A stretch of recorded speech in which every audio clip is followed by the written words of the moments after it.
olùfàdé orò olúmọ òtúndé dídé ní tìwé adé mo bọ̀ nítẹ̀ bọ̀yé mo gbé kíní ọ̀hún dé oyin mọ́mọ́ ní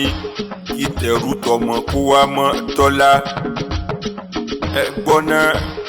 nítorí àwọn wo ni mo ṣe ń dábí ẹ̀dùn rọ̀ bí òwe bíbí nítorí àwọn èjì rẹ mi ni èjì rẹ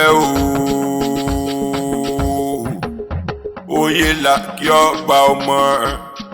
òní lọ́jọ́ tàbí yín sáyé ẹ̀tẹ́ tí inú bẹ̀lẹ̀ jẹ́ kẹ́ gbọ́ Mr. Michael Táyé Lòlú Olúwadámilọ́lá bébí wọ́n ní kí ó bẹ̀rẹ̀ fún Mrs. Mary ọmọ Kẹ́hìndé mi ọmọ Tinúọláwà òní lọ́jọ́ tàbí yín sáyé ẹ nífẹ̀lẹ́ èyí ṣàṣemọ̀ lágbára Ọlọ́run ọba mi àṣọdúnmọ́dún mi bó ń la wa ṣọdúnmọ́dún aṣọ́rò mòrò la wa ṣòro mòrò.